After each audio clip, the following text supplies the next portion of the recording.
Good morning, students. Welcome to online classes of Heritage Public School. How are you? I hope you all are doing well. Okay, children. So let's continue with our chapter. Children, so let's start with the second paragraph. The tension was so high between the Dutch and the British East Indies trading companies that it escalated into at least 4 Anglo-Dutch wars between them.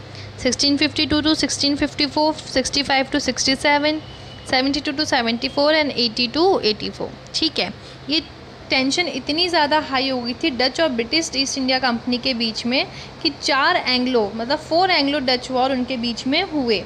अब ये आपको time period दे रखा है कि कब कब उनके बीच में वॉर्स हुए. The Dutch company maintain that profit. जो डच कंपनी थी वो इस प्रॉफिट को मेंटेन करने के एबल थी कि वो इस वॉर की कॉस्ट को अपने प्रॉफिट में से निकाल पाए. ठीक है, जो कि उन्होंने ट्रेड से ये प्रॉफिट जितना कमाया था. कंपटीशन अरोज इन 1635. कंपटीशन कब ज़्यादा बढ़ा? 1635 में, जब चार्ल्स वन ने क्या किया? ट्रेडिंग लाइसेंस ग्रांट कर दिया सर विलियम कर्टिन को, जो कि उनको क्या परमिट करता था. ठीक है, चार्ल्स वन ने क्या किया? Trading licence sir William Courten को परमिट कर दिया. ट्रेडिंग लाइसेंस दे दिया सर विलियम कर्टिन को, जो कि उनको क्या परमिट करता था वो लाइसेंस, कि आप जो कर्टिन एसोसिएशन है वो ईस्ट के किसी भी लोकेशन पे ट्रेड कर सकती है जहाँ पर ईस्ट इंडिया कंपनी की कोई भी प्रेजेंस नहीं हो. ठीक है, फिर उसके बाद क्या हुआ? फिर जब चार्ल्स सेकंड है, किंग चार्ल्स सेकंड है, तो उन्होंने फिर ईस्ट इंडिया कंपनी को ऐसा लाइसेंस ग्रांट कर दिया उनकी पावर को बढ़ाने के लिए. उनका लाइसेंस क्या ग्रांट करता था? The rights to autonomous territorial acquisitions, to mint money, to command fortresses and troops and form a licence, to make war and peace, and to exercise both civil and criminal jurisdiction over the acquired area. कि जो आपका acquired area है उस पर आपका अकेले का right है, उसको ऑटोनॉमस राइट दे दिया कि आप उसमें कमाएं, उस एरिया से आपको जितना प्रॉफिट उठाना है आप उठा सकते हैं, वॉर करवाना है करवा सकते हैं, पीस रखना है रखवा सकते हैं, कुछ भी आपको करना है, कुछ भी आपके डिसीजंस लेने हैं, उस एरिया पे आपका पूरा ऑटोनॉमस राइट हो गया. तो ये किंग चार्ल्स सेकंड ने ये उनको प्रोवाइड कर दिया ऐसा licence. The company fresh from colossal victory and with the backing of its own private well disciplined and experienced army was able to assert its interest in the Carnatic region from its base in Madras and in Bengal from Kolkata without facing any further obstacle from other colonial power. अब company ने अपने Wars इस तरीके से जीत ली क्योंकि उनके पास army बहुत experience थी. ठीक है, तो अब उनका जो इंटरेस्ट था वो कहाँ पर आ गया? बंगाल फ्रॉम कलकत्ता. अब उनका जो आ गया कलकत्ता में आ गया. ठीक है, अब उनको Madras and in Bengal from Calcutta. ठीक है, without facing any further obstacle. अब उनको कोई अदर दूसरी बैरियर उनके रास्ते में नहीं आई किसी भी कॉलोनियल पावर से. 1689 a Mughal field commander by Siddiqui Yakub attack Bombay. इन्होंने मुगल कमांडेड थे सिद्दी याकूब, इन्होंने बंगाल पे अटैक किया. After a year of resistance the EIC surrender इन 1690. ठीक है, बहुत रेजिस्ट करने के बाद 1690 में जो EIC थी उन्होंने सरेंडर कर दिया. And the company sent envoys to the Aurangzeb camp to plead for a pardon. The company's envoy has to protest themselves before the emperor, pay a large indemnity, the promise better behavior in the future. The emperor withdrew his troops and the company subsequently re-established itself in Bombay and set a new base in Kolkata. बहुत Wars वगैरह के बाद 1690 में जो मुंबई था वो फिर इनके पास आ गए, बॉम्बे था वो फिर इनके पास आ गया. ठीक है, अब इन्होंने एम्परर ने क्या किया? एम्परर ने प्रॉमिस दिया कि हम ऐसा बिहेवियर फिर कभी नहीं करेंगे और हम अच्छे से वेल बिहेव्ड रहेंगे. ठीक है, and the emperor withdrew its troop. जो एम्परर था उन्होंने फिर अपनी ट्रूप्स को विथड्रू कर लिया वापस. अपना जो सेना की टुकड़ी थी, ट्रूप्स यानी सेना की टुकड़ी थी, उसको वापस ले गया. And the company subsequently re-established itself in Mumbai and set up a new base in Calcutta. और अपना न्यू बेस उन्होंने कलकत्ता में सेटअप कर लिया. Now East India Company and its trade in Bengal. The first English factory was set up on the banks of river Hooghly in 1651। पहली जो English factory थी, मतलब जो ईस्ट इंडिया कंपनी की फैक्ट्री थी, वो कहाँ सेटअप हुई? रिवर हुगली पे in 1651। This was the base from which the company traders known as the time of factors operated. और ये क्या था? बेस था, from which the companies trader non at that time as factors operated. The factory had a warehouse where goods for export. अब factory के पास एक ware house था जहाँ पर एक्सपोर्ट के लिए गुड्स वो स्टोर करे करते थे। वेयर हाउस यानी गोडाउन्स वगैरह। And it had offices where company official set, और उनके जो ऑफिसेज थे वो कहाँ पर थे? जहाँ पर कंपनी ऑफिशियली है। Has trade expanded, the company persuaded merchants. जैसे जैसे ट्रेड एक्सपेंड हुआ तो कंपनीज़ ने क्या करना? कंपनीज़ ने फोर्स करना स्टार्ट कर दिया मर्चेंट्स को, ट्रेडर्स को, कि to come and settle near the factory, कि वो आए और अपनी फैक्ट्री, हमारी फैक्ट्री के पास ही सेटल डाउन हो जाएं। 1696 it begin building a fort around the settlement. जो उनकी कंपनी के पास का सेटलमेंट था, उन्होंने उस टाइम पे एक फोर्ट बनाना स्टार्ट कर दिया था। 2 years later it bribed Mughal official into giving the company zamindari right over 3 villages।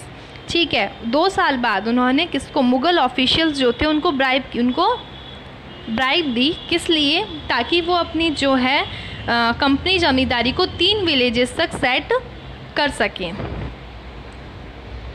One of these was Calcutta, which were later grew into the city of Calcutta और Kolkata as it known today. और इनमें से एक कौन सी थी? कैलिकता, जिसको बाद में कैलकत्ता के नाम से, अब कोलकाता के नाम से जाना जाता है।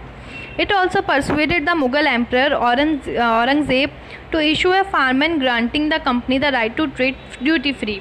ठीक है, इन्होंने एक मुगल एम्प्रर थे औरंगजेब, जैसा हमने पढ़ा, उनको भी क्या किया? परसुएड किया, मतलब उनको फोर्स किया कि आप हमें राइट दे कंपनी को कि हम पूरी कंट्री में क्या कर सकें? फ्री ड्यूटी, मतलब कि हमारे टैक्स नहीं हो हमारे सामान पे, ताकि हम उसको कम पे सेल आउट कर सकें। The company tried continuously to press for more concession and manipulate existing privileges. जो कंपनी थी वो कंटिन्यूसली उनको प्रेशर बना रही थी, उनको अलग अलग कंसेशन के बारे में समझा रही थी, उनको मैन्युपुलेट कर रही थी कुल मिला के। Aurangzeb farman for instance had granted only the company the right to trade duty free. लेकिन औरंगजेब फार्मन ने क्या किया? उन्होंने लास्ट में उनको ड्यूटी सिर्फ एक ही की उन्होंने परमिशन दी जो की थी कि आप ट्रेड ड्यूटी कर सकते हो। उन्होंने ट्रेड ड्यूटी को फ्री कर दिया without any tax. But officials of the company who were carrying on private trade on the side were expected to pay duty. ठीक है, जो लेकिन जो ऑफिशियल्स थे कंपनी के, जो कि प्राइवेट ट्रेड कर रहे हैं उसके साइड में, ठीक है, उनको ज़रूरी था कि वो ड्यूटी दे, लेकिन this they refuse to pay causing an enormous loss of revenue for Bengal. लेकिन उन्होंने मना कर दिया कि नहीं, हम भी नहीं देंगे, और इस वजह से एक बहुत बड़ा लॉस हुआ बंगाल को। This made the nawab of Bengal Murshid Quli Khan rise up in protest and defeat of the nawab was of that forces led by the Mir Jafar, one of the Sirajuddaulah commander never fought the battle. ठीक है, फिर इस वजह से जो मुर्शिद कुली खान थे बंगाल के नवाब, वो इस प्रोटेस्ट में खड़े हुए, और and the defeat of the nawab was that the forces led bye Mir Zafar. और जो इनकी नवाब की हार हुई थी वो किस वजह से हुई थी? मीर जफर की वजह से। हम आगे पढ़ेंगे बैटल ऑफ पैलेसी में कैसे हुई थी। ठीक है,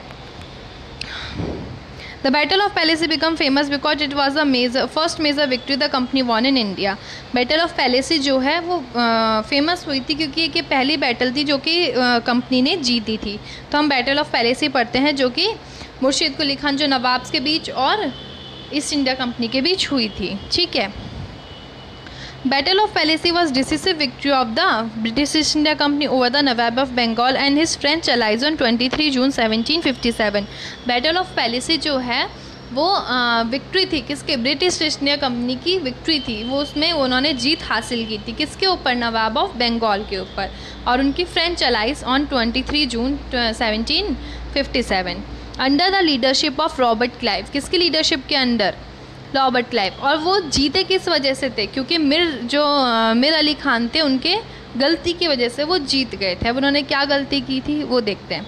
battle have the company seizes control of Bengal. जो ये बैटल है उसको मतलब इस बैटल ने हेल्प करी कंपनी की कि वो अपना क्या बना सके? अधिकार बना सके बंगाल के ऊपर, कंट्रोल वो अपना कर सके। Over the next 100 year they seize control of the entire Indian subcontinent and Myanmar. मतलब अगले 100 सालों के लिए जो ईस्ट इंडिया कंपनी थी उन्होंने अपना कंट्रोल रखा पूरे इंडियन सब कॉन्टिनेंट पे और म्यांमार पे। Battle to get Palashi. अब बैटल कहाँ, पलाशी में हुई battle on the bank of the Hooghly river about 150 kilometre north of Calcutta and south of Murshidabad then capital of Bengal. ठीक है, यहाँ पर ये लोकेशन यहाँ पर आपको गिवन है कि बैटल कहाँ पर हुई थी। The belligerents were the Nawab Siraj Uddaulah, the last independent Nawab of Bengal and the British East India Company। अब बैटल किस किस के बीच में हुई थी ये बता रहे हैं। नवाब सिराज उद्दौला के बीच में और ब्रिटिश ईस्ट इंडिया कंपनी के बीच में हुई थी। ठीक है, Siraj ud-Daulah had become the nawab of Bengal the year before. ठीक है, जो नवाब सिराज उद्दौला हैं वो नवाब बने थे कुछ साल पहले ही। And he order the English to stop the extension. और उन्होंने इंग्लिश कंपनी को ऑर्डर दिए थे कि वो अपना फोर्टिफिकेशन, मतलब कि अपना जो ये लोग फोर्स से अपना कब्ज़ा जमा लेते हैं, उनको उन्होंने ऑर्डर दिए थे कि आप ऐसा नहीं करेंगे, फोर्टिफिकेशन नहीं करेंगे। उन्होंने स्टॉप किया था इस चीज़ को। तो रॉबर्ट क्लाइव ने क्या किया, रॉबर्ट क्लाइव का होता ईस्ट इंडिया कंपनी का लीडर था जिसके अंडर ये वॉर हुआ था। ठीक है, उन्होंने मीर जफ़र को ब्राइब दे दी। ठीक है, अब ब्राइब कैसे दी, जो कमांडर इन चीफ थे, मीर जफ़र कौन थे, नवाब की आर्मी के कमांडर इन चीफ थे। ठीक है, और अब सिर्फ ब्राइब से मीर जफ़र नहीं माने, मीर जफ़र को रॉबर्ट क्लाइव ने ये भी प्रॉमिस किया कि उनको हम नवाब बनाएंगे बंगाल का। और इस वजह से क्लाइव ने, मतलब मीर जफ़र उनसे ही मिल गए थे, तो अब आर्मी को वो अच्छे से लीड नहीं कर रहे थे और इस वजह से क्लाइव ने डिफीट कर दिया सिराजुद्दौला को प्लेसी में और कलकत्ता को कैप्चर कर लिया। The British sent reinforcement under colonel Robert Clive and admiral Charles Western from Madras to Bengal and recaptured Calcutta. ठीक है, फिर उन्होंने क्या किया, reinforcement भेजा अंडर कॉलोनल रॉबर्ट क्लाइव के अंडर और एडमायरल चार्ल्स वेस्टर्न के अंदर मद्रास टू बंगाल, और उन्होंने कलकत्ता को रिकैप्चर कर लिया। Clive then seize the initiative to capture the French fort of Chander Nagar. Tension and suspicious between Sirajuddaulah and British culminated in the battle of Plassey. ठीक है, जो टेंशन और जो ये सस्पिशियसनेस चल रही थी, मतलब कि ये शक वाला जो चीज़ चल रही थी सिराजुद्दौला और ब्रिटिश के बीच में, इसी वजह से बैटल ऑफ पैलेसी हुई। Battle of Plassey and the resultant victory of the British East India Company led to puppet government. जो बैटल ऑफ पैलेसी थी और उसकी जो विक्ट्री उनकी हाथ में आई ब्रिटिश ईस्ट इंडिया कंपनी के हाथ में, तो उससे क्या हुआ, जो वहाँ की गवर्नमेंट वहाँ स्टेट में आई तो वो किसके हाथ की पपेट थी, वो ब्रिटिश ईस्ट इंडिया कंपनी के हाथ की पपेट बन गई थी। This led to an unleashing of excess malpractices and atrocities by the British East India company in the name of tax collection. फिर वो बेहिसाब, उनका मन चाहे उतना टैक्स कलेक्शन के नाम पे वो अलग अलग लोगों से वसूला करते थे, पैसे वो वसूला करते थे। Like unleashing of excess, malpractices वो करा करते थे, एट्रोसिटीज़ वो करा करते थे in the name of tax collection. So children, for today your homework is you have to read the Carnatic War and Battle of Buxar. Tomorrow we will continue the chapter.